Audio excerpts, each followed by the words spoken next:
Bonsoir à toutes et à tous. Très heureux de vous accueillir donc pour cette troisième conférence du cycle d'air et d'espace. Et ce soir, nous avons le plaisir d'accueillir Bertrand Georges, qui est actuellement directeur du programme justement du Super Beluga, et qui va donc nous donner toute information sur ce programme.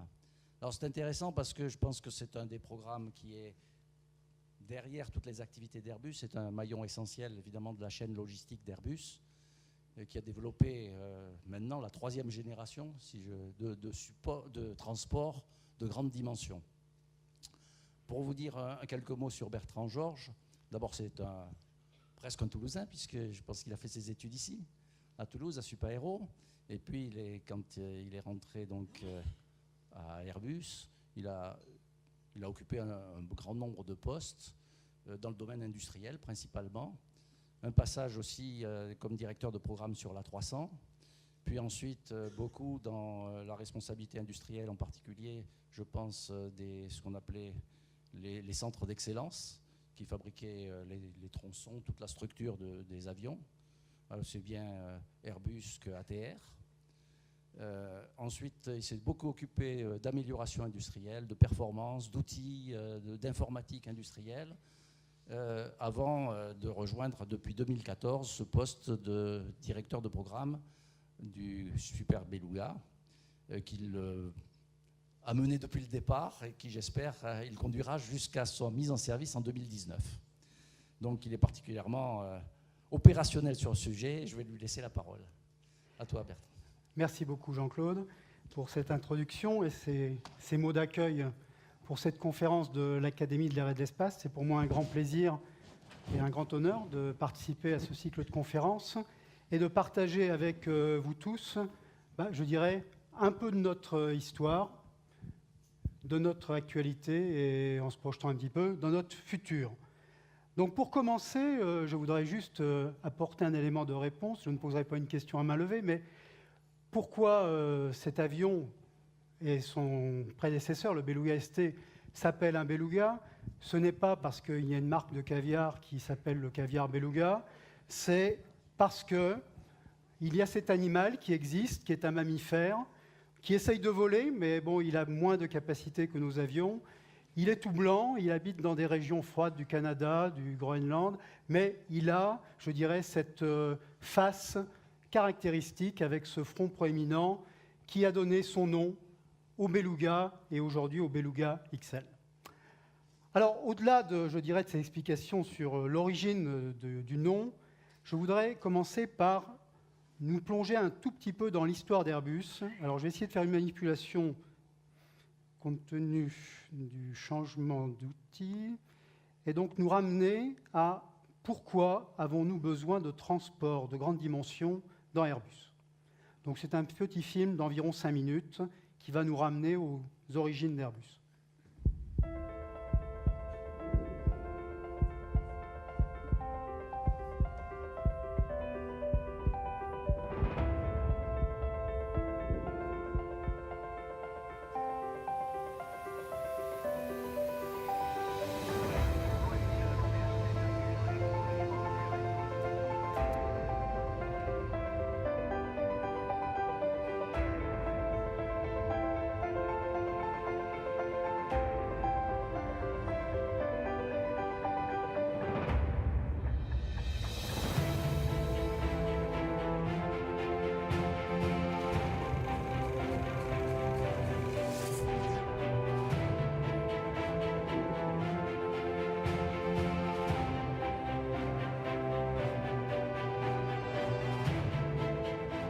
C'était des éléments trop gros pour transporter pareil. Donc, il ne nous restait rien d'autre que chercher un transport aérien.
un avion très docile, un peu différent d'un Airbus habituel, mais c'est un bon avion, facile à contrôler.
Voilà, donc je dirais 1970-2014.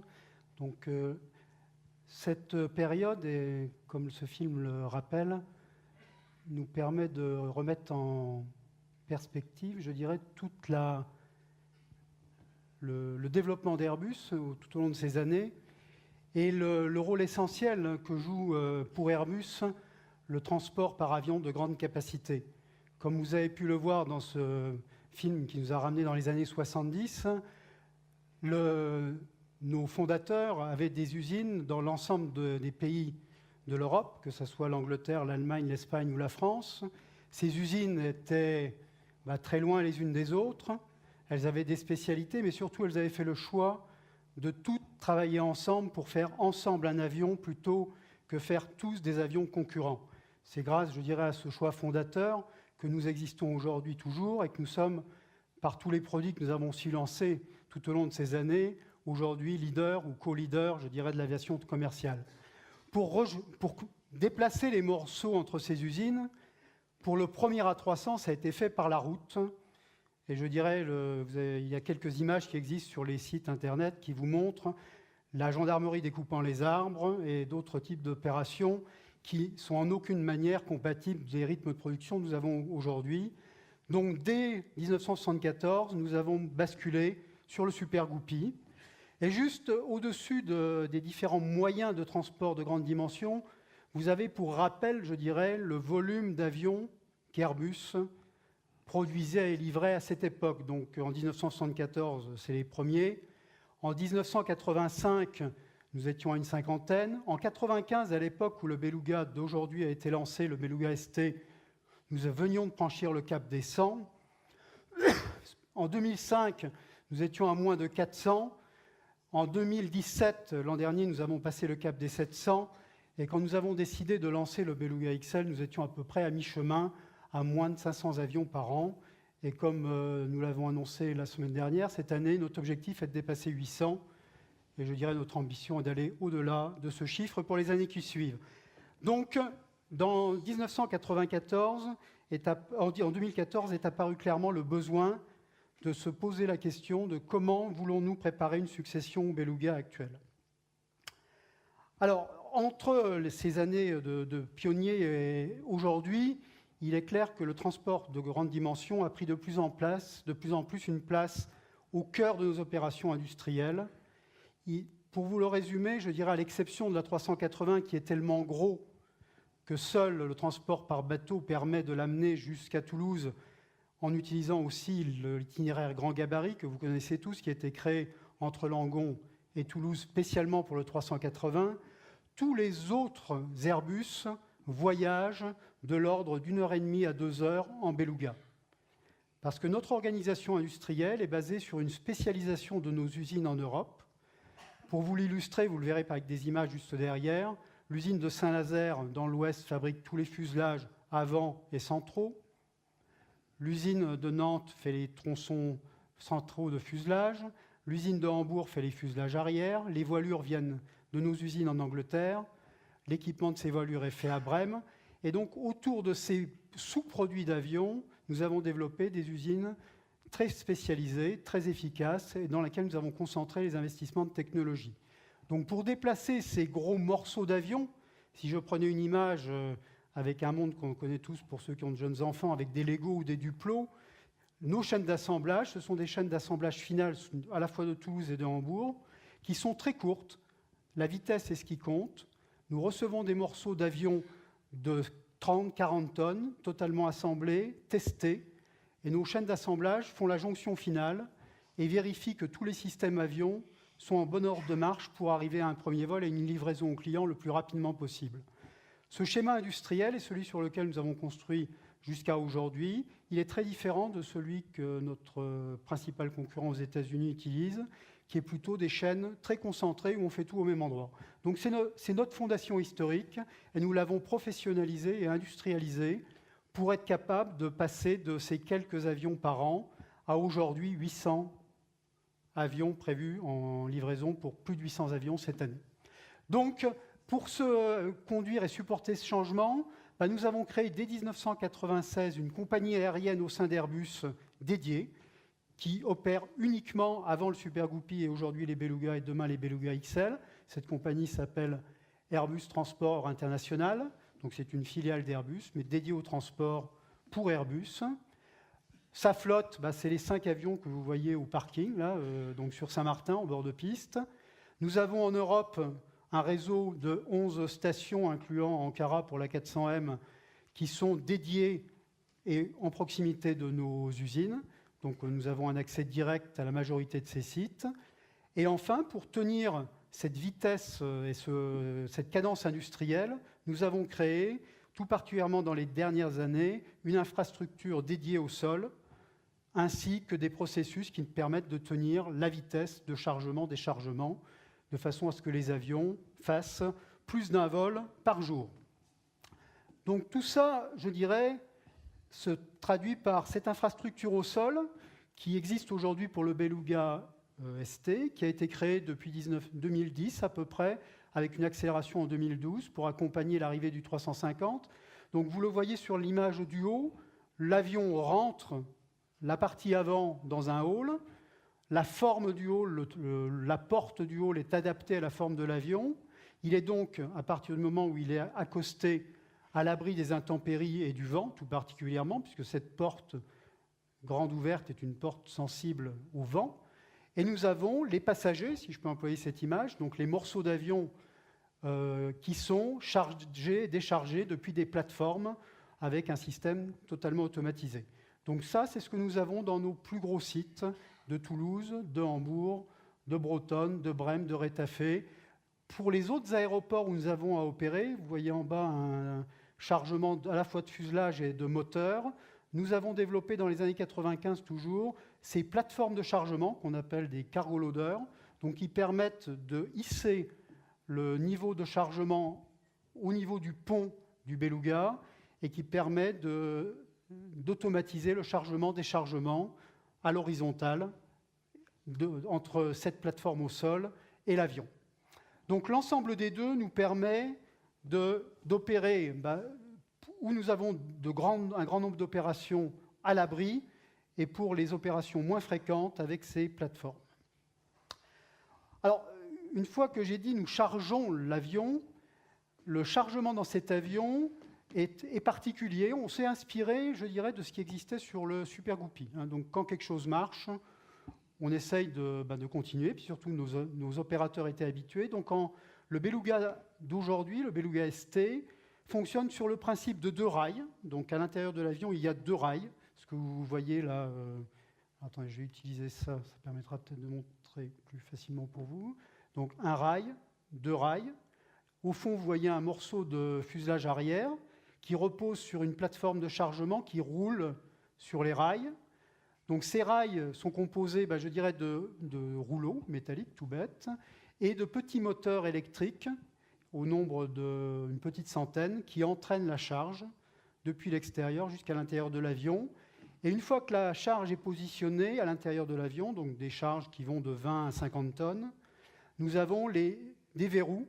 Donc ce sont des verrous, il y en a à peu près autant que de moteurs, qui viennent verrouiller la charge en position, de façon à ce qu'en vol, la charge ne puisse pas bouger, puisque c'est quand même une charge de plusieurs dizaines de tonnes qui aurait une influence très néfaste sur le comportement de l'avion. Donc la charge en vol est totalement verrouillée, elle ne peut pas bouger.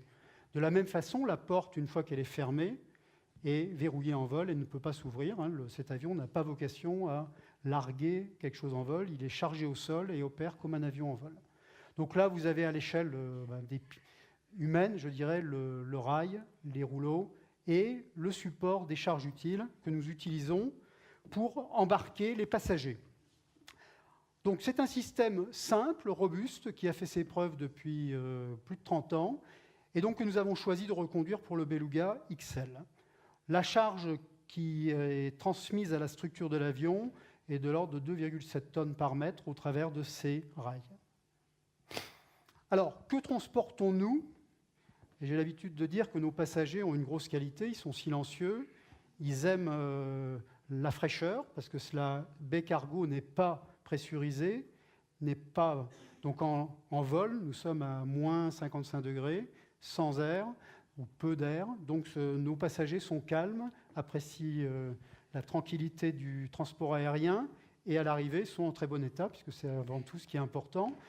Et donc là, vous avez un exemple d'un transport, je dirais, sur la famille A320. C'est un fuselage arrière, donc fabriqué, assemblé à Hambourg, et un empennage vertical fabriqué dans notre usine proche de Hambourg, de Stade.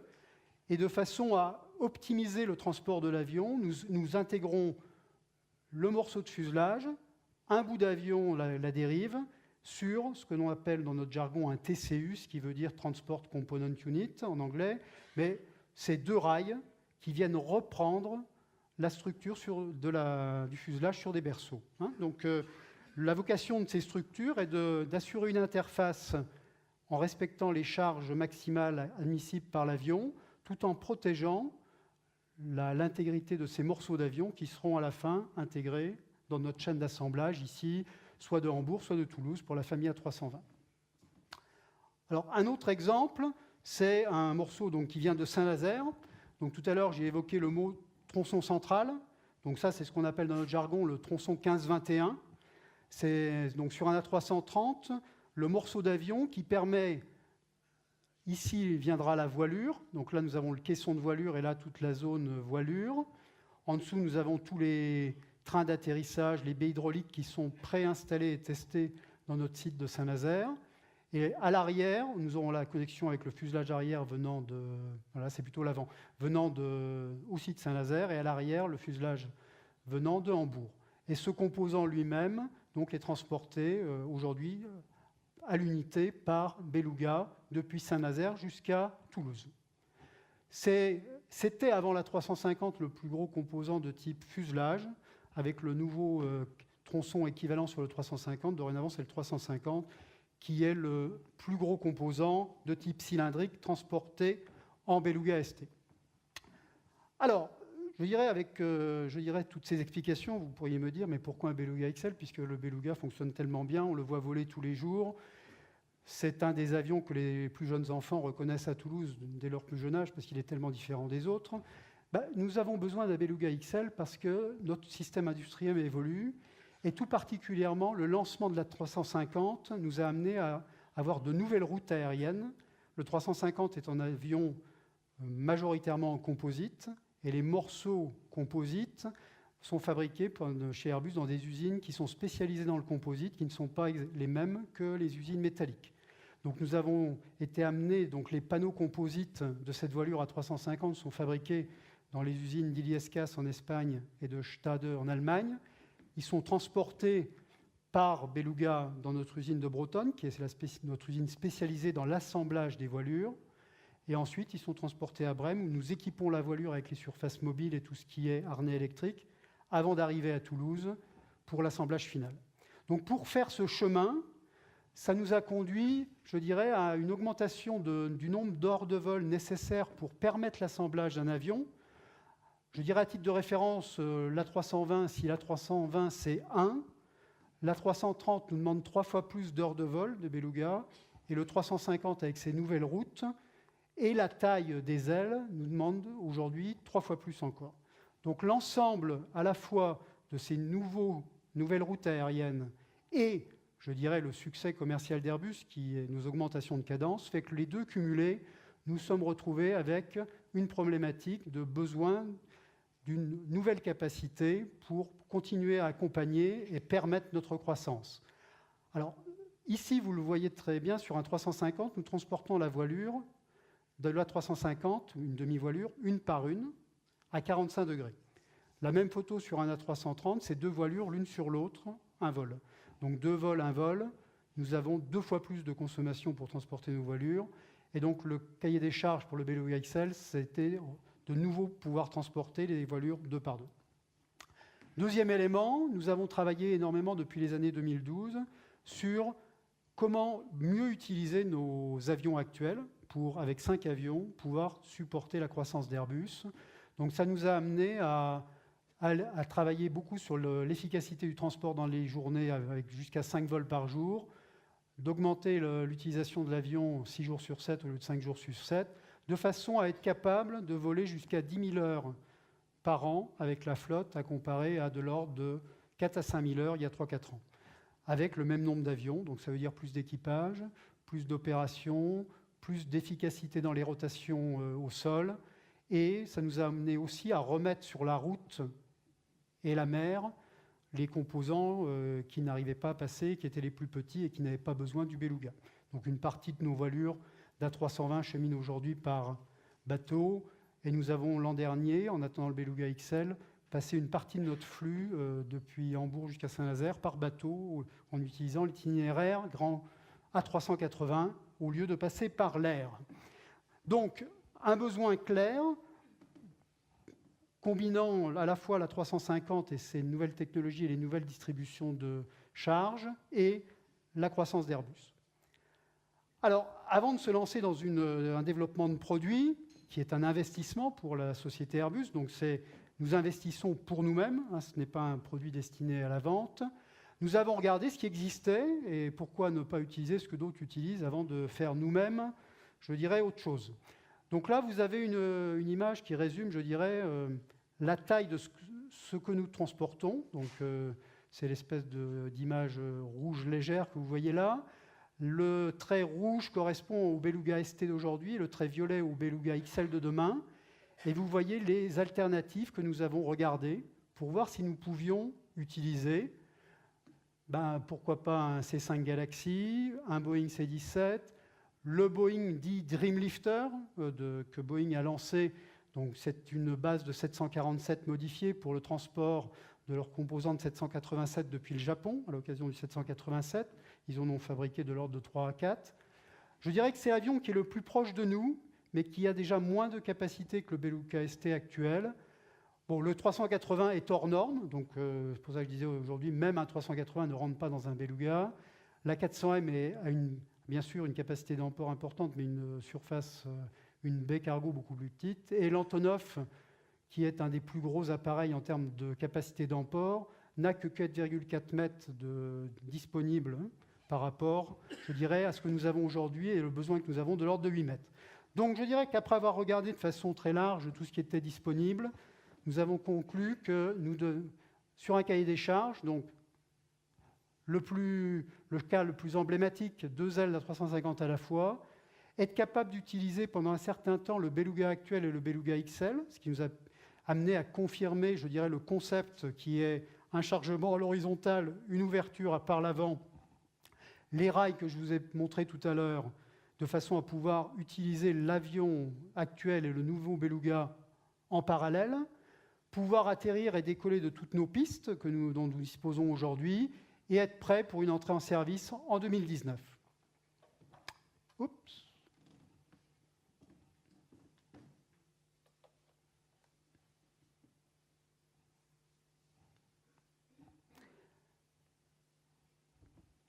Donc, qu'est-ce que le Beluga XL?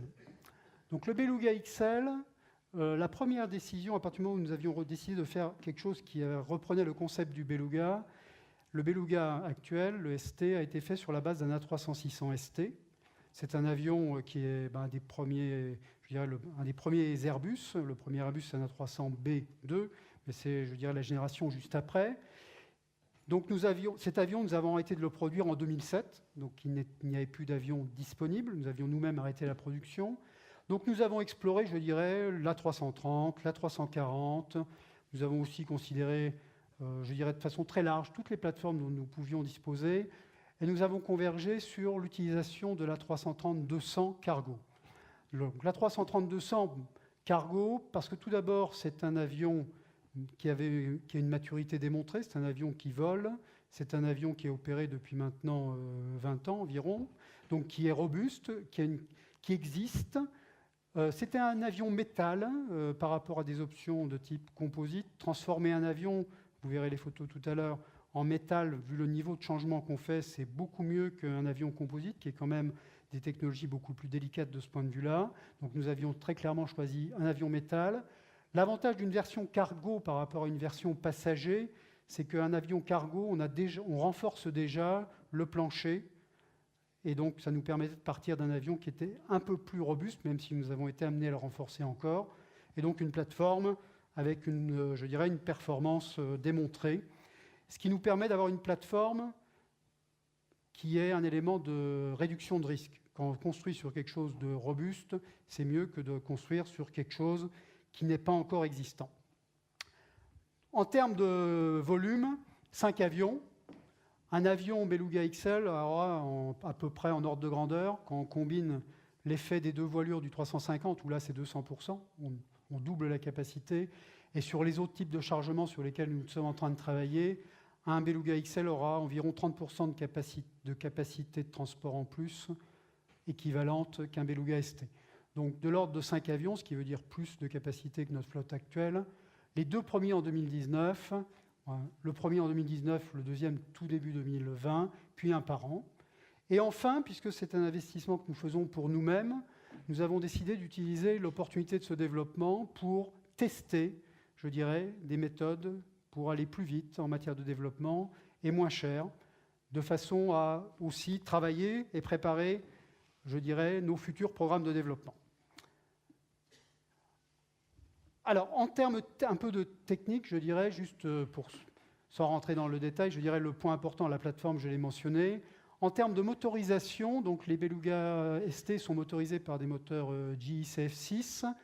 Nous avons choisi pour le Beluga XL des moteurs Rolls-Royce Trent 772B, donc qui sont des moteurs existants. Il y a environ plus de 600 avions qui volent avec ces moteurs aujourd'hui. Donc ce sont des moteurs avec une technologie éprouvée. Pourquoi j'insiste sur le mot, très souvent, vous l'avez peut-être noté, sur le mot éprouvé, robuste. Nos Beluga, hormis le fait qu'ils ont un look, je dirais, très particulier, ce sont avant tout des camions pour nous, pour nos opérations, des camions volants qui doivent être très fiables, très robustes, ne pas être bloqués au sol. Donc nous avons donné une grande priorité à la robustesse de ce que nous allons utiliser. Donc au passage, je dirais, pour le mentionner, ces moteurs Rolls-Royce ont un niveau de performance de bruit qui est nettement supérieur à ceux du Beluga ST d'aujourd'hui, donc ce qui nous permettra d'avoir une meilleure performance environnementale. L'altitude de croisière, le Mach, peu de changements, pas de changement. Et je dirais le dernier point sur lequel nous avons travaillé, c'est, vous le voyez sur la gauche, dans le Beluga actuel, nous avons un cockpit avec un pilote-copilote et nous avons 3 jump seats, donc 3 sièges, jump seats, 3 sièges qui se... Voilà, bon, vous avez compris ce que je veux dire, même si je ne trouve pas vos mots en français, excusez-moi. Et sur le Beluga XL, justement pour tenir compte du fait que notre avion vole aujourd'hui jusqu'à 5 routes par jour, donc décollage, atterrissage, chargement, déchargement, décollage, atterrissage, nous avons créé dans le nouveau Beluga une zone courrier donc avec toujours un siège strapontin, j'ai retrouvé mes mots, excusez-moi, et 4 sièges normaux, de façon à pouvoir avoir soit un équipage de remplacement, soit des opérateurs sol, de pouvoir travailler sur la productivité de l'avion. Voilà. En termes géométriques, sur la gauche, vous avez le paramètre le plus important, c'est la taille de la baie cargo. 1 mètre de diamètre de plus au niveau du ventre, 0,5 mètres de hauteur en plus, 6 mètres de baie cargo utile en plus, ce qui permet de charger plus de choses différentes à la fois. En termes de masse au décollage maximale transportée, 4 tonnes de plus. Donc c'est important pour protéger l'avenir et les développements futurs d'Airbus. Il faut mieux avoir un avion, même si aujourd'hui nous n'aurons pas l'utilité immédiate de la Max 6, ça nous permet de protéger l'avenir. Et enfin, le Beluga XL, puisque c'est un A330, un rayon d'action beaucoup plus grand, mais qui n'est pas nécessaire pour nos opérations européennes, puisque nos opérations européennes, c'est de l'ordre de 2 heures de vol. Par contre, il peut être utile pour emmener des morceaux d'avion vers les États-Unis ou vers la Chine, où nous avons nos opérations d'assemblage d'A320. Le transport nominal de ce type de composants vers la Chine et les États-Unis est fait par bateau. Donc l'objectif n'est pas d'avoir un transport systématique par avion, mais c'est plutôt une solution en cas de problème avec un bateau. Donc le Beluga XL a la capacité d'aller à la fois aux États-Unis et en Chine, avec beaucoup moins d'arrêts qu'un Beluga ST.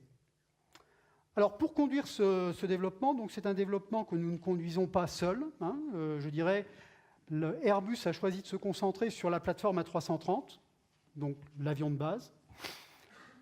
Les jonctions, comment on fait l'intégration entre ce qui est nouveau et la 330, et nous avons travaillé donc avec cette équipe de partenaires d'aérostructures pour créer les aérostructures du Beluga XL. Donc si je commence par l'avant, nous avons une filiale d'Airbus, donc Stelia, qui est le résultat de la fusion entre Aerolia et Sogerma, qui a réalisé l'ensemble de la partie avant de l'avion, à la fois le cockpit et la porte-cargo et son dormant. Donc la partie supérieure, porte-cargo et dormant, a été assemblée sur le site de Rochefort de Stelia, et la partie inférieure a été assemblée sur le site Picard de Stelia, Méholt. C'est bon ? J'espère que ce n'est pas la Picardie qui provoque une allergie en région Occitanie. Donc l'avant, je dirais Stelia, donc une filiale d'Airbus. Toute la partie cylindrique du fuselage a été réalisée par un partenaire, un tandem allemand, donc DR2 Aerospace, qui est au nord de Hambourg, et avec un partenaire d'engineering qui est P3. Donc c'est vraiment une structure simple d'aérostructure, très linéaire. Il n'y a pas d'évolution de courbe. C'est simple, mais ils ont fait parce qu'il était attendu d'eux. Et à l'arrière, toute la partie arrière a été faite par un autre partenaire, ce coup-ci espagnol, Aernova, qui est un acteur comme Stelia, un grand acteur de l'aérostructure, qui nous a réalisé l'ensemble du fuselage arrière supérieur, ainsi que la dérive dorsale, donc qui est ce composant que vous voyez ici, qui représente grosso modo la moitié de la dérive normale d'un A330. Donc la dérive de arrière est celle d'un A330, et toute cette surface devant représente la moitié de la surface de la dérive verticale, et est là pour permettre le contrôle latéral de l'avion, compte tenu de la forme très particulière de cet avion à l'avant. Il y a besoin de surface de contrôle à l'arrière plus importante que sur un A300, un Airbus normal. De la même façon, nous avons, je dirais, toutes ces surfaces auxiliaires verticales qui ont été développées par un autre partenaire espagnol, qui est Aciturri. Les harnais de la partie avion ayant été faits comme par notre partenaire habituel, Labinal. Donc ça, c'est pour la partie aérostructure. C'est un avion, donc c'est une aérostructure. La forme est donnée par l'aérostructure, mais c'est avant tout un camion. Donc il faut être capable d'ouvrir la porte et de charger. Donc là, nous avons d'autres partenaires qui nous ont accompagnés. Pour le système de chargement cargo, c'est un partenaire allemand proche de Munich qui s'appelle Teller. Pour les systèmes d'ouverture de la porte cargo et des portes, l'ensemble des portes, ce sont deux partenaires américains, Crane et Triumph. Pour la zone courrier, c'est une filiale d'Airbus, ce qui s'appelait jusqu'à l'an dernier ACJC, Corporate Jet, qui maintenant s'appelle Airbus Interior Services, qui nous a réalisé, je dirais, cet ensemble, et donc dont l'intégration est en cours sur l'avion numéro 1. Les moteurs Rolls-Royce, je l'ai mentionné déjà, donc un moteur existant, celui qui vole sur beaucoup d'A330 aujourd'hui. Donc pour conduire ce développement avec cette équipe, Airbus, plus tous ses partenaires, nous avons choisi une démarche, je dirais, de colocalisation pendant 2 ans, depuis le lancement, fin 2014, jusqu'au démarrage de la chaîne d'assemblage. Tout le monde, ça veut dire à peu près plus d'1 millier de personnes, pendant 2 ans, pour travailler ensemble sur la conception détaillée, l'architecture industrielle, et être prêt en 2 ans de moins que d'habitude à démarrer l'assemblage final. Donc 2 ans, c'est 2 ans de moins que sur nos programmes habituels. C'est 4 ans d'habitude, là on a fait en 2 ans, donc 2 ans, ce qui représente 2 ans de moins. L'intérêt d'avoir, je dirais, l'ensemble des équipes colocalisées, ça nous a permis d'utiliser ce building qui est sur Blagnac, proche du siège de Safran. Vous voyez certainement Safran en très gros. C'est juste à côté et c'est juste en face de l'usine Jean-Luc Lagardère où l'avion est aujourd'hui. Donc c'était proche du futur site d'assemblage. Et nous avons utilisé le building comme un outil de travail pour réellement mobiliser les différentes équipes autour de la réalisation dans des temps et des coûts réduits de leurs composants et d'être prêts 2 ans après en assemblage final. Donc ça a impliqué bien sûr, je dirais, l'ensemble des équipes directement impliquées sur le programme, mais aussi l'ensemble des fonctions d'Airbus, venant de nos sites en Espagne et en Allemagne, et bien sûr en France, de nos partenaires, et nous avons appliqué, je dirais, des méthodes dites collaboratives très agiles, de façon à privilégier, je dirais, la recherche de solutions communes dans des cycles les plus courts possibles, donc en privilégiant l'ouverture et la transparence entre toutes ces équipes. Alors, un des outils que nous avons aussi utilisé, le Beluga ST, vous l'avez vu certainement peut-être dans le film, a été conçu et fabriqué avec des plans, je dirais, papier. Il n'y avait pas de maquette en 1990. Les premières maquettes sont arrivées un peu après. Donc le Beluga XL, nous avons vécu, je dirais, avec deux niveaux d'outils. Ce qui est gris en dessous, là, c'est la voilure, inchangée d'un 330. Et le bas du fuselage, nous avons utilisé ce qui a été utilisé à l'époque de l'A330 dans les années 90, c'est-à-dire un mélange de plans, un mélange de maquettes, disons ce qui existe. Par contre, tout ce qui est nouveau, donc tout ce qui est au-dessus du plancher, y compris les lignes de jonction qui permettent de réaliser la jonction entre l'avion et la baie, a été entièrement réalisé en 3D, donc avec les outils les plus modernes qu'on puisse avoir. Donc c'est un avion vraiment de ce point de vue-là digital, avec une maquette numérique qui sera utilisée, qui a été utilisée depuis la conception jusqu'à la fabrication. Typiquement, pour toute la ligne de jonction, les pièces ont été conçues et ce sont ces modèles qui ont directement été utilisés dans les usines de fabrication sans aucun changement de média de données. Et là, vous avez un zoom sur le fuselage lui-même, l'intérieur de l'avion, qui a été réalisé par Stelia, qui est entièrement en 3D, de la même façon. Et tous ces modèles seront directement intégrés dans la documentation pour notre client ATI, de façon à avoir, je dirais, un accès direct à l'information digitale dans la documentation. Donc ça fait partie, je dirais, des exemples d'innovation pour préparer, en testant nous-mêmes, ce que nous pourrons offrir plus tard à nos clients, après l'avoir testé avec notre propre compagnie aérienne. Alors le résultat de tous ces efforts, je dirais, de cet engagement collectif, c'est que fin 2016, la plateforme A330 était prête. Et je dirais ça, c'est vraiment le résultat de l'effort de toutes nos usines normales d'Airbus, celles qui font tous les jours environ plus de 60 A330, et qui, parmi ces 60 avions, on en fait un très différent. C'est ça. Donc vous notez qu'il n'y a pas de cockpit, il manque quelque chose.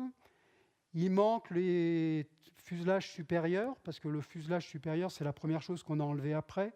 Donc quand on pouvait s'en passer, on ne l'a pas mis. On l'a laissé sur la partie centrale de l'avion pour que l'avion garde son intégrité structurale, parce que sans le fuselage supérieur, il y avait quand même une petite difficulté à éviter que les ailes descendent un peu trop. Donc un avion très particulier, certains l'appelaient un cabriolet, bon, on peut choisir l'image que l'on veut, mais c'est un avion très particulier et qui n'a pas vocation à voler dans l'état, mais qui est vraiment la fondation sur laquelle nous avons construit le Beluga, et nous construisons aujourd'hui le Beluga XL.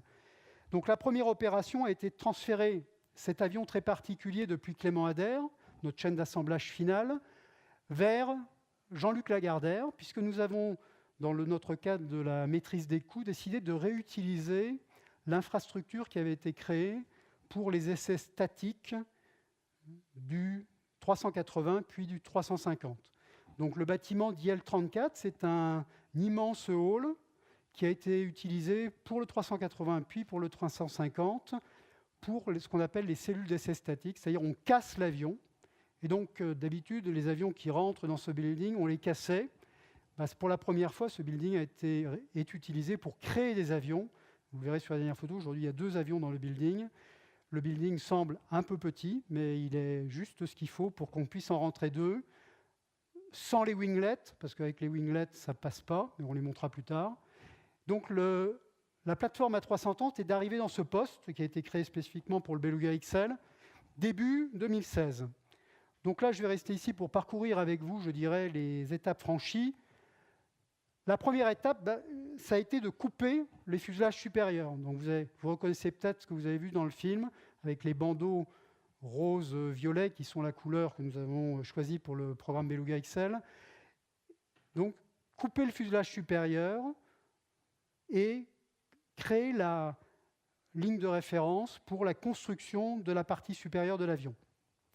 Alors, ce type d'opération, pour nos compagnons sur Toulouse, c'est très inhabituel. Notre métier, c'est de construire des avions, c'est moins de les découper. Donc nous avons pour ça créé toute une plateforme de formation pour que, je dirais, la centaine de compagnons qui travaillent aujourd'hui sur le Beluga XL soient préparés et puissent réaliser avec succès ce type d'opération qui est très différent de ce que l'on peut faire sur l'ensemble de nos autres chaînes d'assemblage à Toulouse. Et je dirais, aujourd'hui, sur le premier avion, ça a été fait avec succès. Sur le deuxième avion, la même opération a été aussi réalisée avec succès en début d'année. Alors, une fois qu'on a découpé, qu'on a créé, je dirais, la référence, on commence à construire par l'arrière le nouvel avion. Donc, le premier composant qu'on a reçu, c'est ce fer à cheval qui vient se fixer sur le fuselage arrière de la 330 de façon à relever la dérive verticale d'environ 2 mètres. Alors pourquoi on relève la dérive verticale? C'est pour la sortir du lit de la baie cargo et de faire garder l'efficacité des commandes. Donc ça revient à surélever la dérive de 2,50 m. Donc cette dérive par rapport à un A330 habituel est environ 2,50 m plus haut. Par contre, elle est elle-même très peu modifiée.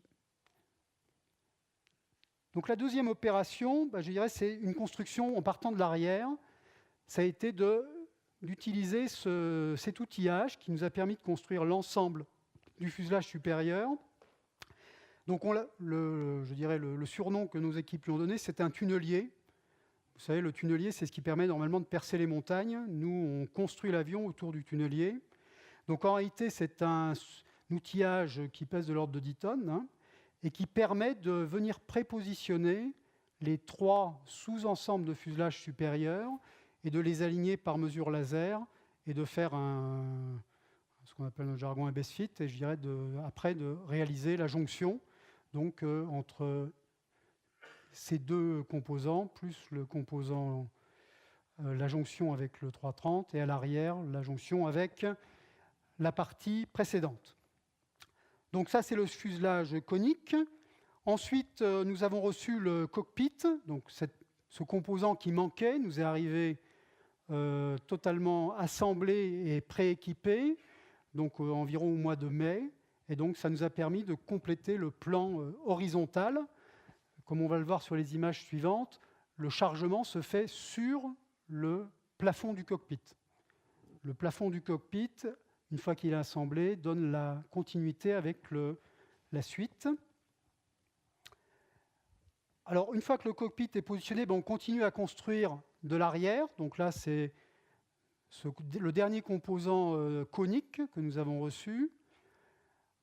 Alors, vous observez en bas que cet outillage de 10 tonnes roule sur les futurs rails du système de chargement. C'est-à-dire, nous utilisons les rails du système de chargement comme référence pour la construction de l'avion, et ça nous permet de déplacer cet outillage qui permet de construire l'avion lui-même. Alors, ce type d'outillage, nous l'avons conçu pour faire peu d'avions à la fois. C'est clair que ce système industriel est adapté à de la production en petites unités, 5 avions. Les technologies utilisées pour tous ces panneaux, de la même façon, sont des technologies adaptées à de la petite cadence et je dirais, des coûts industriels les plus bas possibles.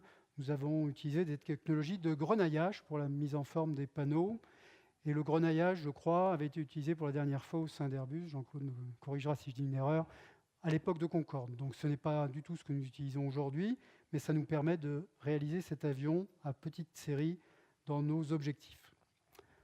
Alors, après avoir fini la partie conique, on continue sur la partie cylindrique, donc avec toujours le même principe, le tunnelier qui se déplace, et toujours 3 pâquerettes, 3 tranches de fuselage qui sont présentées et assemblées.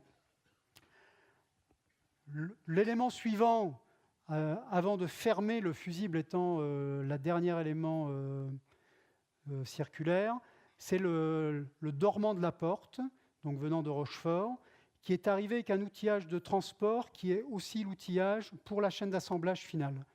Donc au lieu d'avoir, comme on l'aurait peut-être d'habitude, 2 outillages, un même outillage pour 2 finalités, le transport, et ça a été l'outil de travail pour nos équipes d'assemblage sur Jean-Luc Lagardère jusqu'à la fin de l'année. Donc c'est cette pièce, je dirais, avec un dormant en pente, pentu, qui permet de reprendre sur la partie supérieure la porte cargo. Évolution à l'arrière. Donc à l'arrière, nous avons reçu dans le 3e trimestre, avec un plan horizontal normal, le plan horizontal du Beluga XL, quelques renforcements pour tenir compte, je dirais, des caractéristiques particulières de l'avion à l'arrière, mais globalement très proche de celui d'un A330.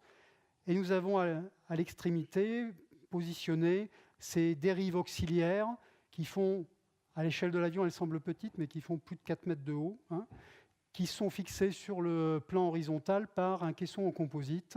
Les plans horizontaux sont en composite, fixés par un caisson titane, et la dérive verticale elle-même est un mélange de métal et de composite, donc de façon à avoir une masse maîtrisée. Enfin, pour finir, je dirais, la partie externe, nous avons reçu en fin d'année la porte cargo. Donc là, elle est en cours de transport à Rochefort. Donc dans la ville de Rochefort, ça passe tout juste, mais ça passe. Donc c'est quelque chose qui fait quand même de l'ordre de 138 mètres carrés, 3 tonnes. Donc comme Rochefort est proche de la mer, j'ai l'habitude de dire que c'est un gros SPI. C'est un SPI un peu particulier. Et surtout, c'est je dirais, l'outil de travail de base de l'avion. Ouvrir, fermer, c'est la vocation de cette porte. Et elle le fait de l'ordre de 5 fois par jour avec le Beluga actuel, et demain, pareil avec le Beluga XL. Enfin, pour finir l'année 2017, nous avons réalisé donc, ce qu'on appelle dans notre jargon la mise sous tension. Donc la mise sous tension, c'est quand tous les équipements sont dans l'avion, tous les harnais électriques ont été intégrés, tout est connecté, on a vérifié que la mise sous la masse est bonne, et on met le courant.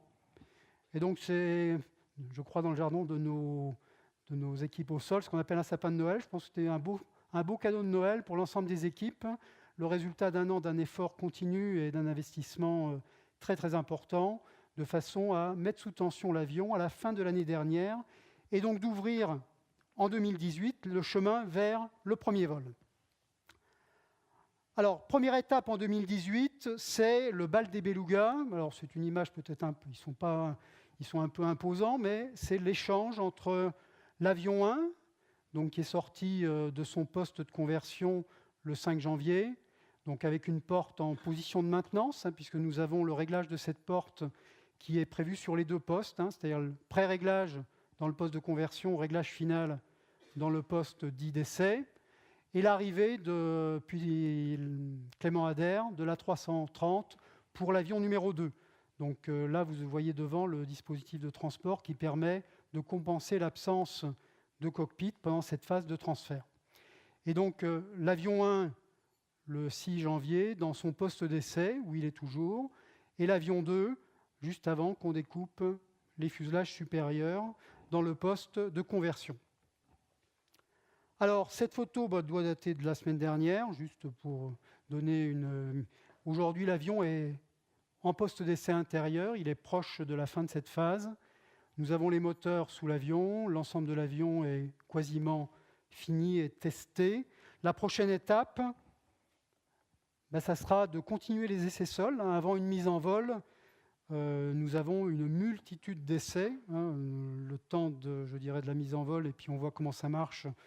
Ce n'est pas notre façon de travailler aujourd'hui. On teste tout. Donc aujourd'hui, nous avons, et depuis un an, nous testons au sol l'ensemble des systèmes de l'avion.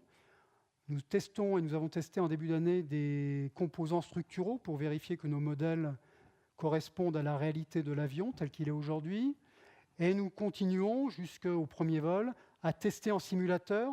Avant le premier vol, l'ensemble du premier vol aura été simulé, y compris avec des cas difficiles en simulateur. Nous allons avoir une phase dite d'essai de calibration, d'essai au sol, dans lequel nous allons introduire des efforts. Là, c'est une photo d'un A320, je pense, mais à notre échelle, nous allons introduire des efforts de façon à vérifier que le comportement de l'avion est conforme au modèle aussi. Et nous avons, pour le Beluga, besoin d'un outillage très particulier, puisque nous avons des passagers dont le centre de gravité peut varier énormément, depuis très proche du plancher jusqu'à très haut dans l'avion. Et donc, pour être capable de simuler ces différents chargements, nous avons ce qu'on appelle une plateforme de chargement avec 2 niveaux. Vous pouvez voir en haut des lestes, des ballasts, et nous pouvons déplacer des ballasts de l'eau, entre guillemets, pour simuler différents centres de gravité. Et ça sera utilisé pendant la phase d'essai en vol, comme ça l'a été pour le Beluga. Je dirais ce type de moyen a existé pour le Beluga, et nous l'avons recréé pour être capable de simuler les nouveaux chargements dont nous avons besoin. Donc l'ensemble de ces essais va se dérouler, je dirais, dans les mois qui viennent, continuer à se dérouler avec ces différentes étapes, jusqu'à un premier vol dans le courant de cet été. Alors avant le premier vol, nous avons une phase qui est prévue de peinture. Donc l'image que vous voyez en bas représente l'avion que nous devrions voir dans le ciel de Toulouse cet été. Donc la forme, c'est un Beluga XL, c'est un Beluga, la forme est la même. L'arrière, bien sûr, est adapté à la taille du Beluga XL. Et c'est un Beluga qui sourit. Donc cette livrée pour l'avion 1 est le résultat d'un sondage auprès de l'ensemble des personnels d'Airbus, donc de l'ordre de 60 000 personnes. Plus de 20 000 personnes ont participé.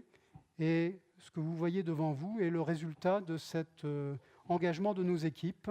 Donc un avion, je dirais, avec un look très particulier et un look qui correspond, je dirais, au caractère un peu iconique de ce produit Beluga. Comment seront nos autres avions? Je ne saurais pas vous le dire, c'est une question qui reste à trancher, mais le premier est prêt à être peint et la livrée est prête d'un point de vue conception, les plans de peinture sont prêts. Donc cet avion, après son premier vol cet été, va faire une campagne d'essai en vol de l'ordre de 11 mois. Nous avons un avion équipé avec toute l'instrumentation d'essai en vol, donc ce qui va nous amener, je dirais, à la moitié 2019, suivi par, je dirais, les activités de certification, comme sur n'importe quel avion. Cet avion sera certifié comme un dérivé majeur de l'A330. Donc nous avons une approche de certification normale avec les autorités de l'EASA. Et donc tout ça doit nous permettre de livrer le premier avion après sa certification, je dirais, autour de l'été 2019, plutôt vers la fin de l'été. Et après, nous avons 5 avions à fabriquer, je dirais les uns derrière les autres. Le deuxième est déjà en assemblage final, vous l'avez vu sur les photos. Le troisième commencera son assemblage final avant la fin de cette année, vers le mois de novembre, et ainsi de suite. Nous avons des moyens industriels qui nous permettent d'en fabriquer un par un. Donc, La cadence, ce n'est pas compliqué, c'est un après les autres. Même si aujourd'hui, l'ensemble des équipes engagées dans le programme a managé 3 avions à la fois, puisque nous avions un avion en cours de préparation pour les essais en vol, un deuxième en assemblage final, et le troisième en préparation en amont chez tous nos partenaires et dans nos propres usines. Un avion, c'est bien, mais comme j'ai essayé de le dire au début, c'est avant tout un système industriel qui est au cœur d'Airbus. Donc un avion, il a besoin en même temps de toute l'infrastructure sol, à la fois les halls capables du déchargement et du chargement et du déchargement. Donc là, j'ai mis une image virtuelle, je dirais, du futur hall de déchargement que nous allons créer sur Toulouse. Il sera disponible dans le premier trimestre 2019. Donc il viendra prendre la suite du C40, qui est notre hangar historique de chargement-déchargement depuis au moins 20 ans que je suis toulousain. Et donc c'est une infrastructure très intégrée, beaucoup plus automatisée, qui est proche de ce que l'on a aujourd'hui dans nos autres sites où nous avons réinvesti dans les dernières années. Infrastructure au sol, ça veut dire aussi les pistes. Cet avion est un A330, donc il faut avoir quelques adaptations de pistes. Donc notre principale zone d'attention, c'est Bretonne, sur lequel nous allons resurfacer la piste cet été, de façon à avoir, je dirais, des marges pour les conditions de décollage et l'atterrissage de l'avion. Enfin, vous avez vu tout à l'heure cette forme de découpe de nos portes pour le déchargement qui protège du vent. Donc nous avons commencé l'an dernier à adapter nos bâtiments pour avoir des doubles portes. Donc la forme la plus petite, c'est le Beluga actuel. La grande forme, c'est le Beluga XL. Et là, c'est une photo de notre usine de Brême, sur lequel nous aurons les premières opérations au sol cette année, avant la fin de cette année. Ces opérations au sol seront réalisées essentiellement avec l'avion 2 en 2019. Et durant l'année 2019, nous avons ce qu'on appelle une phase de démonstration FNR, démonstration fonctionnelle et de reliability, qui sera conduite sur l'ensemble, la majorité de nos sites Airbus, où l'avion viendra vérifier sa capacité à charger, décharger sur l'ensemble avec des composants réels. Alors les passagers, ici vous avez une vue digitale du futur passager numéro 1 de cet avion. C'est 2 voilures d'A350, l'une sur les autres, comme nous transportons aujourd'hui les voilures d'A330. Et l'outillage qui permettra de réaliser cet ensemble de transport est en phase de fin de conception et nous allons commencer la fabrication d'ici l'été. Et la première utilisation se fera début 2019.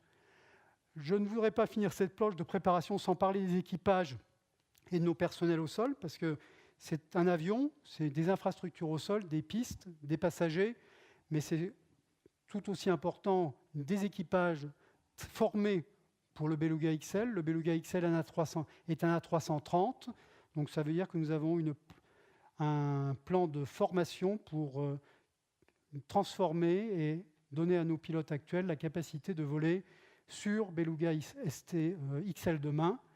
Et de la même façon, nous préparons nos équipes au sol pour être capables d'opérer, même si les principes sont les mêmes, d'être prêts à opérer les nouveaux produits que nous transporterons avec le Beluga XL à partir de 2019. Je pense que c'était ma dernière planche. Donc, juste pour finir, un avion lancé il y a 4 ans, un assemblage final commencé il y a maintenant 1 an, une phase de préparation d'un premier vol cet été et, je dirais, une activité à partir de 2019 dans le ciel de Toulouse, premier vol cette année, une activité opérationnelle à partir de 2019 avec une phase de transition, recouvrement entre les Beluga actuels et les Beluga XL qui opéreront ensemble, je dirais, jusqu'en 2021-2022. L'objectif à terme étant de ne conserver pour les opérations d'Airbus uniquement une flotte de Beluga XL capable de supporter notre croissance pour des dizaines d'années, puisque ce type de produit, le Beluga ST, c'est 95, nous sommes dans le 2014, donc nous avons conçu cet avion pour qu'il soit capable de supporter nos ambitions les plus grandes, je dirais, pour les 20 à 30 ans qui viennent. Merci de votre attention.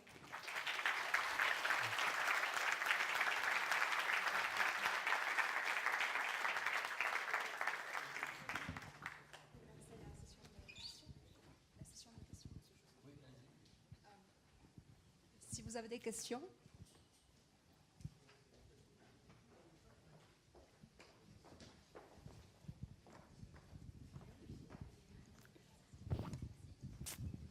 Oui, monsieur, ma première question ne va pas porter sur le Beluga XL, mais va porter sur le transport des pièces d'Airbus, enfin je suppose. Nous avons souvent, nous, regardé les avions à Blagnac, et nous sommes retraités, nous passons beaucoup de temps là-bas, et nous voyons souvent des Antonov 124 venir à Toulouse. Est-ce qu'il y a un rapport entre le transport de ce que transportent ces Antonov et la construction d'Airbus? On s'est toujours posé la question, et c'est pour ça que je vous la pose, que transportent ces Antonov 124? La réponse est très, très simple, il n'y a pas de secret. Les Antonov 124 transportent avant tout, au moins c'est ce que je sais, après ils peuvent transporter d'autres choses, vous savez, c'est possible, mais ils transportent avant tout nos satellites. Donc, ils ne transportent pas, je dirais, des morceaux d'Airbus. Par contre, ils transportent des satellites d'Airbus ou d'autres opérateurs toulousains de satellites.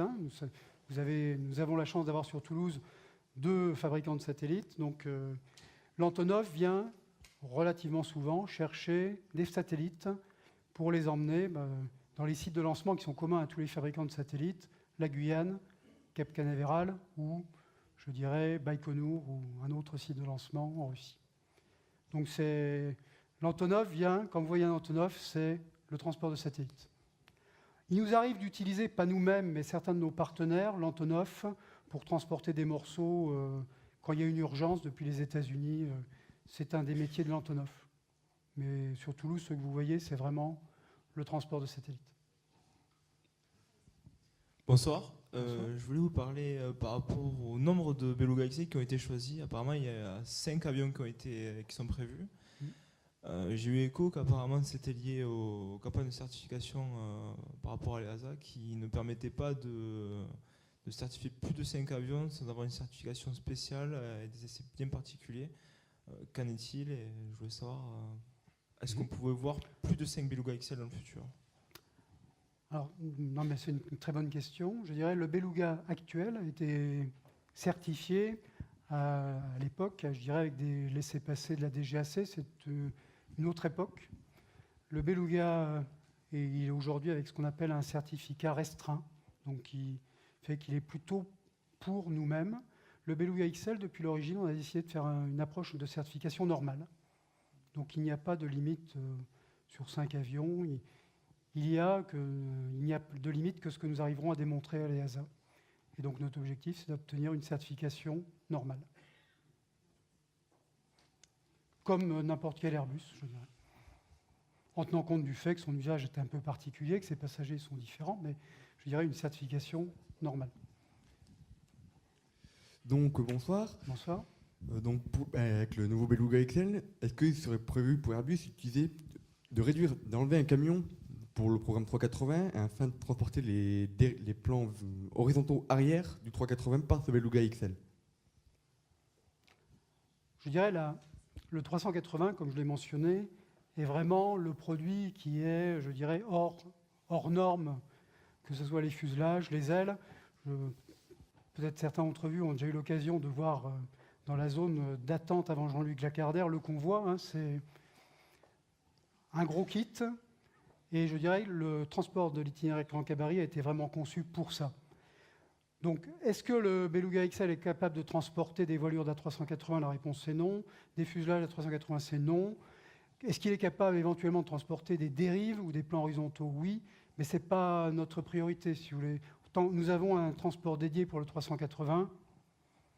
Il est fait pour transporter le 380, c'est ça qui est fait pour le 380. Le reste, c'est le transport aérien. Et aujourd'hui, nous transportons certains composants par la voie maritime du 380 en attendant le Beluga XL. Mais notre objectif est de privilégier l'air et le Beluga XL quand nous aurons ces avions disponibles. Bonsoir, monsieur. Ma question, c'est une question de bricoleur. Est-ce qu'il n'a pas été envisagé éventuellement de récupérer des 340, de les couper, un peu comme on avait fait pour les Guppy, avec des morceaux donc, de Boeing, plutôt que de partir sur une base entièrement neuve? Ben, je dirais que c'est une question qu'on a activement travaillée avant de décider de faire ce que je viens de vous présenter.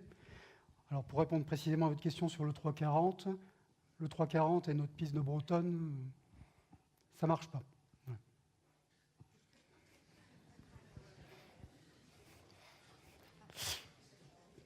Le 330, ça marche, donc...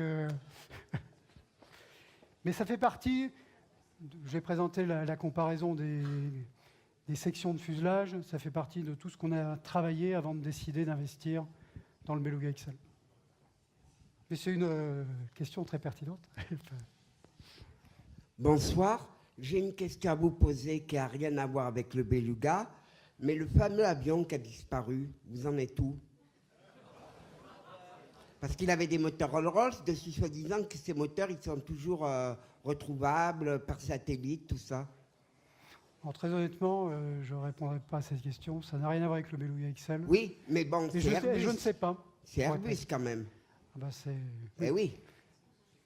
Donc je ne sais pas répondre à cette question. Absolument pas, non, non. Je suis simplement venu parler du Beluga XL.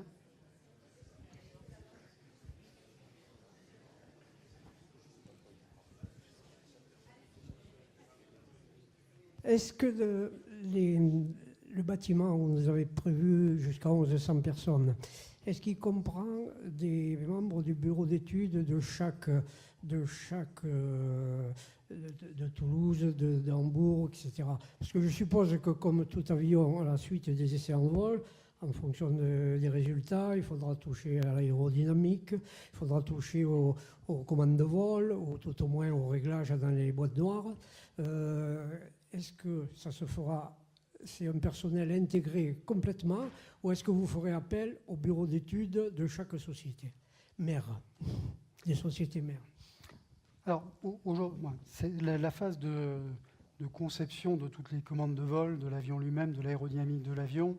Je dirais que c'est une phase, pour la phase avant essai en vol qui est derrière nous. On a conduit des essais en soufflerie dans les années 2013 à peu près. On a utilisé nos méthodes de calcul CFD pour simuler le comportement aérodynamique de l'avion. Aujourd'hui, nous simulons en simulateur le vol de l'avion, l'atterrissage de l'avion dans toutes les conditions. Ceci est fait avec l'ensemble des bureaux d'études d'Airbus. Airbus, aujourd'hui, est une société européenne avec des bureaux d'études dans l'ensemble de nos sites, de Hambourg, de Brême, de Toulouse. Et pendant la phase de conception, donc, qui est maintenant, je dirais, derrière nous, je ne dis pas qu'il n'y aura pas des ajustements à faire, nous avons eu avec nous l'ensemble des équipes venant de Hambourg, de Brême, de Retafe en Espagne et de Toulouse. Donc nous avons colocalisé l'équivalent de, je pense, vous appelez des bureaux d'études des sociétés mères. Donc ça a été vraiment de mettre autour du produit l'ensemble des acteurs, quel que soit leur point de rattachement traditionnel dans la société.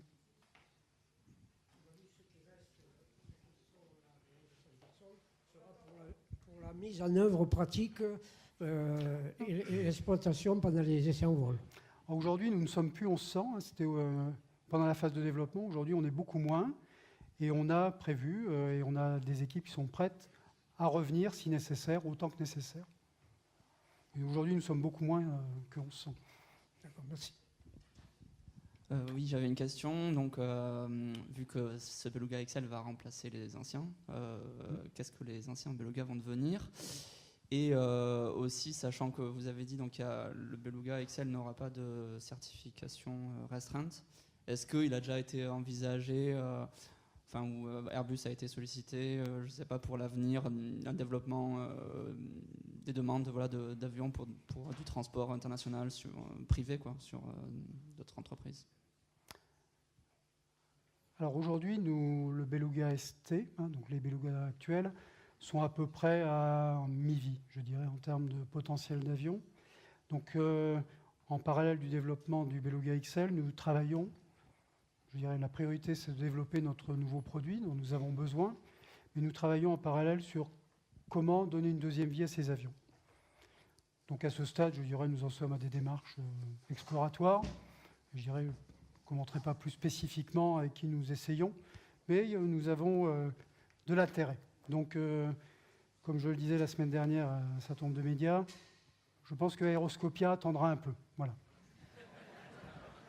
Par contre, si vous voulez voir de plus près ce que vous avez vu dans le petit film, je vous encourage beaucoup à aller voir à Aeroscopia le Super Goupy. Il y a un Super Goupy qu'on peut visiter de l'intérieur et ça vous donnera un peu le gouffre entre ce qu'était un Super Goupy et ce qu'est aujourd'hui un Beluga en termes de nature d'avion et de transformation. Donc Aeroscopia, un peu plus tard. Quoi précisément nos avions deviendront disponibles pour d'autres à partir de 2021. Donc c'est... Il y a des besoins, mais je dirais il faut... Tant que nous utilisons nos avions que pour nous, nous avons 2-3 ans pour nous en préoccuper. Bonjour, merci pour votre présentation. Je voudrais vous demander, vu que la certification du Beluga XL, elle va être pareille que les autres avions Airbus, est-ce qu'il pourrait être envisageable aussi de vendre le Beluga XL aux différents, je me pose la question, différents potentiels clients pour le Beluga? Oui, comme je l'ai dit, si vous voulez, la certification est normale, donc ça serait possible. Mais aujourd'hui, notre décision, notre choix, c'est de réaliser le Beluga XL pour nous-mêmes, parce que nous avons besoin de cet avion. Et une fois qu'on l'aura réalisé, si des clients sont intéressés, nous ne disons jamais non à nos clients. Mais pour l'instant, l'engagement de toutes nos équipes, c'est réaliser le Beluga XL, le mettre en vol et réaliser 5 avions ou plus si nécessaire, mais ce qui permet de sécuriser le futur d'Airbus.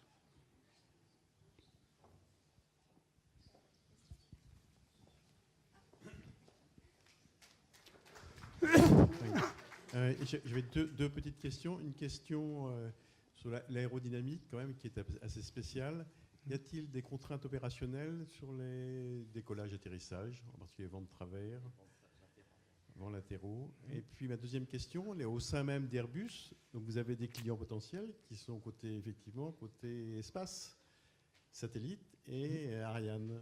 Est-ce qu'il serait envisageable, au moins en interne, d'avoir un exemplaire supplémentaire pour ce type de transport? Alors tout d'abord, le comportement de l'avion, si vous voulez. Donc les infrastructures que j'ai montrées, qui sont des infrastructures qui permettent de charger, décharger, disons en tout temps quasiment, nous permettront de faire la même chose avec un Beluga ST ou un Beluga XL. Donc il n'y a pas moins ni plus de contraintes. En termes de comportement de l'avion, en termes de qualité de vol, notre cahier des charges, c'est que l'avion ne soit pas moins capable qu'un Beluga ST. Et je dirais que ça fait partie de ce que nous allons confirmer dans la phase d'essai en vol. Un de nos zones d'attention est bien évidemment le comportement de l'avion. Mais aujourd'hui, je dirais ce que nous simulons avant le premier vol nous donne confiance dans le comportement de l'avion. Pour votre deuxième question, je dirais que ça fait partie de ce qu'on regardera une fois qu'on aura sécurisé nos propres besoins pour les avions.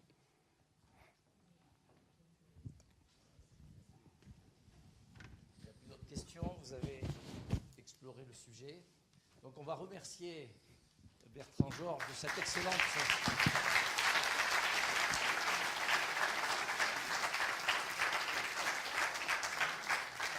cette excellente conférence. Et je pense que vous avez vu donc l'importance de ce moyen dans le dispositif Airbus. Et je dirais l'importance de l'investissement aussi qui a été fait. On n'a pas abordé du tout les questions de prix, j'imagine qu'on fera ça ailleurs. C'est une question à laquelle je ne réponds jamais, Jean-Claude. Voilà, je sais bien, c'est pour ça que je ne la pose pas. Je vous convie donc à notre prochaine conférence qui aura lieu, si je retrouve mon papier, le 24 avril, et qui parlera du transport aérien.